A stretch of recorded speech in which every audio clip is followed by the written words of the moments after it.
You're not just living your life, you're spending your reputation. Every conversation, every silence, every missed call, every delivered result adds or subtracts from the way the world values you. And here's the problem. You're likely going broke, and you don't even know it. Because reputation doesn't scream when it collapses. It fades, quietly. Until one day you realize you're invisible in rooms that used to notice you. Or worse, never got in at all. Reputation isn't vanity. It's currency.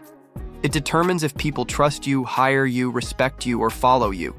It opens doors you didn't even knock on, or shuts them before you arrive. And unlike money, you're spending it all the time, even when you're doing nothing. The wealthy treat reputation like an asset. They protect it, grow it, and know how to leverage it. Meanwhile, most people let theirs drift, unmanaged, reactive, and vulnerable to decay. But that ends now. In this video, we're going to reveal how reputation really works, and how to use it strategically. Because once you understand this hidden economy, you'll stop being underestimated and start being undeniable. Let's break it open. Let's audit your reputation. Reputation repair starts with brutal honesty. You have to ask, how am I really perceived? Not how you feel about yourself, but how others experience you. Audit the gap between your intent and your impact. Are people confused by your message? Do they hesitate before recommending you? Have you become forgettable instead of remarkable? That's your signal, and it's not too late to fix. The key is to stop defending and start aligning. Rebuilding isn't about image, it's about integrity. It means becoming someone whose words and actions hold weight even in silence. You don't need to impress. You need to become undeniable through consistency. Step 1. In rebuilding is to reintroduce yourself through action. Talk less, do more, strategically. Over-deliver without explanation. Respond with clarity. Show up prepared. Be early, not just on time. And do it repeatedly. Let people rediscover your value without having to be told. The fastest way to shift. Perception is to shift patterns. When you show new patterns consistently, old narratives die. This isn't about dramatic comebacks. It's about making the next 10 moves so solid that people have no choice but to upgrade their belief about you. Respect compounds, but so does indifference. Decide which one you're building. The next step is strategic visibility. Reputation thrives in the right rooms, not in isolation. Start showing up where your value is visible, not just where you feel safe. Curate your environment, online, offline, professional, personal. Align with people and platforms that reinforce your positioning. If you want to be perceived as premium, don't operate in places that feel discounted. Your network is a mirror, and your proximity influences perception. Choose wisely, because sometimes your reputation isn't weak, it's just buried under the wrong spotlight. Reposition yourself and suddenly people say, why haven't I noticed them before? Also, give value before it's requested. The most trusted reputations are built by people who deliver first, ask later, help people publicly, teach generously, share knowledge without holding back. This doesn't make you weaker. It makes you the source. When people associate your name with clarity, insight, or solutions, they trust you before they need you. And that's when reputation starts pulling opportunity toward you instead of forcing you to chase it. In a reputation economy, the ones who offer first are remembered last. They're not loud, they're useful, and that's the real flex. Lastly, treat your reputation like an ongoing investment, not a one-time pitch. Just like wealth, it grows with discipline, patience, and intelligent positioning. Don't build for likes, build for legacy. You don't need everyone to approve, just the right people to remember. Keep refining your voice, sharpening your presence, and removing what dilutes your signal. Over time, you'll notice something powerful. You won't need to prove yourself anymore. Your reputation will walk in first, speak for you, and invite others to stay. That's not branding. That's compounding trust. And it's the most valuable currency you'll ever earn. Reputation isn't built when you try to build it. It's built when you think no one's watching. It's shaped by patterns, not performances. People don't remember the one time you showed up strong.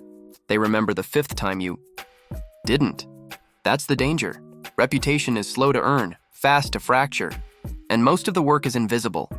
It's how you reply to messages, how consistent your presence is, how you make people feel after interacting with you. It's built in the follow-ups, the tone, the micro decisions. And what most don't realize is you're always building a reputation, even if it's the wrong one. The core of reputation is alignment. Alignment between who you say you are, how you behave, and what results you produce. When those three are in sync, people trust you. When they're misaligned, even slightly, you create friction. Say you're reliable but cancel often, that's friction. Say you're successful but complain constantly, that's friction. People won't always call you out, but they'll quietly downgrade you, and that downgrade becomes your new ceiling. In a noisy world, people don't double-check signals. They move on. If your alignment is off, your message dies before it lands. One of the most overlooked forces in reputation is the third voice, what others say about you when you're not there. That's your true brand. The most powerful people have reputations that defend them in absentia. You don't need to speak when your reputation speaks louder. And that third voice is built through experience. Did you over-deliver? Were you respectful? Did you honor timelines? Did you keep your word? These things don't go unnoticed, they compound. And when people whisper you can trust them behind your back, that's the beginning of influence. You're not famous, but you're respected. That's better. On the flip side, reputation breaks fastest through small betrayals repeated. You don't have to be evil to lose trust, just sloppy. Ghosting people, missing deadlines, being vague, saying I'll get back to you and never do. These things are corrosive. Even if your intent is good, the signal is bad. And in a world that moves fast, no one waits for clarification. You get remembered for the gap, not the reason. Your silence gets filled with doubt. And each missed micro-expectation lowers your perceived reliability. Reputations rarely collapse in one moment. They erode, quietly, until they vanish. Finally, remember this. Reputation isn't about looking perfect. It's about being predictable. People don't need you to always win. They need to know what version of you will show up. That's what builds safety, which builds trust, which builds access. If you want a reputation that lifts you, start by showing up the same way, again and again and again. Not louder, not flashier, just clearer. Inconsistency kills trust, but quiet consistency builds power. That's how you build a reputation that walks into rooms before you do and holds doors open long after you've left. The scariest thing about a weak reputation isn't rejection, it's non-existence. You don't even know what you're missing. You don't see the meetings you're not invited to, the contracts you're not considered for, or the introductions that never happen. It's silent, it's cold, and it's constant. A weak reputation is like having a locked bank account. The money might be there, but no one's letting you touch it. You could be brilliant, talented, or well-intentioned, but if the signal you send out doesn't match what the world values, you become invisible. The world won't ask if you're valuable. It will assume based on what your presence tells it. This is the hidden tax of underestimation. It's the friction in every pitch, every interview, every sale. When your reputation is weak, people question your every move. You have to overprove. You don't get grace, you get doubt. And while you're explaining yourself, someone else with a stronger signal is already trusted. This is what drains the energy of high-potential people stuck in low-perception loops. They keep refining the product without upgrading the packaging. They think results speak for themselves. But in this economy, results need a voice. And that voice is your reputation. A fragile reputation also creates self-sabotage. When people underestimate you long enough, you start shrinking your own expectations. You stop asking for more. You pre-reject yourself. This is how reputation becomes a ceiling, not because it's true, but because it's accepted. When others don't see you as powerful, eventually you stop seeing it too. That's when you stop reaching, stop leading, stop building boldly. You enter survival mode. And reputation becomes not just what others believe, but what you believe they believe, which is even more dangerous. You adjust your identity to match their limited view. There's also a financial cost. People with strong reputations charge more, negotiate better, and attract higher quality connections. Their name adds weight, yours adds questions. This is why two people can offer the same service and be paid completely differently. One is trusted by default, the other is doubted by design. If your reputation isn't doing work for you, it's making everything harder. You don't just work more, you earn less per hour of effort. That's the trap. You're running twice, as fast for half the return and blaming hustle instead of signal. Here's the harsh truth. You're always earning or burning reputation. It doesn't pause. Silence burns it. Inconsistency burns it. Being excellent but unknown burns it. It's not enough to be good. You have to be recognized as good. That means being intentional, not invisible. Because if the story about you isn't being told, the world fills in the blanks, and it rarely fills them in your favor. A weak reputation doesn't just slow your growth, it taxes every moment of your life. And until you rebuild it, everything costs more than it should. You're not judged by what you are, you're judged by what you signal. The world runs on perception long before it runs on proof, and that's what most people miss. Reputation is the silent filter between who you are and how you're treated. In a reputation economy, reality doesn't always win. What wins is what people believe about your reality. That belief controls everything: access, invitations, respect, trust, and opportunity. You may be highly skilled, disciplined, and capable, but if your reputation doesn't project that, you'll be passed over by people who barely tried but knew how to shape perception. That's not unfair. That's how influence works. Reputation is more than opinion. It's social currency.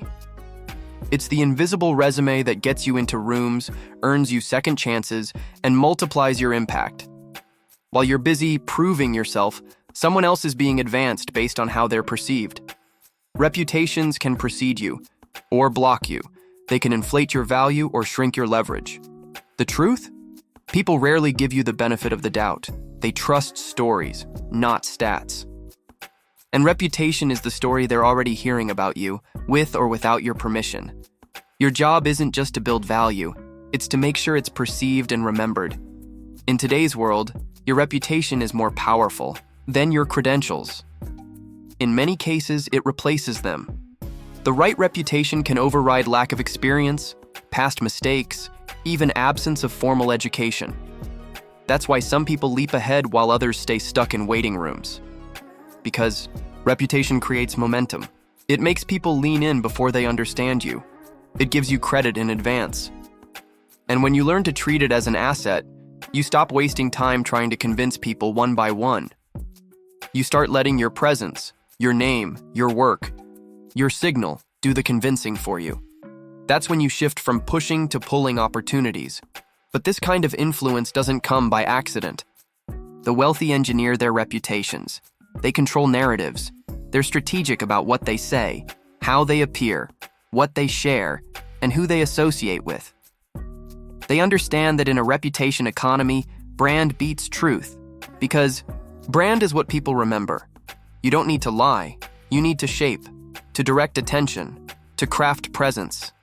Because if you don't own your story, someone else will, and they'll write you out of it. Your reputation isn't a mirror. It's a lens. And you're either refining it or letting it distort you. The irony? People think reputation is about ego. It's not. It's about leverage. In a crowded world where attention is currency, your reputation becomes your signal in the noise. When it's strong, you gain without asking. When it's weak, you explain without end. That's the difference between those who scale and those who stay overlooked. Not who's smarter, but who's visible, trusted, and recalled. If you want to win in this economy, stop asking, do they like me? And start asking, what does my presence buy me when I'm not in the room? Because that's where wealth begins. Reputation is a currency, and like any currency, you're either earning it, spending it, or wasting it. The scary part? Most people don't even realize they're in the game. They're wondering why they're stuck, overlooked, or underpaid, while their reputation silently bleeds value in the background. But now you know better. Now you see the system. And that means you can stop hoping for recognition and start engineering it. Rebuild your signal. Audit your presence. Show up with intention.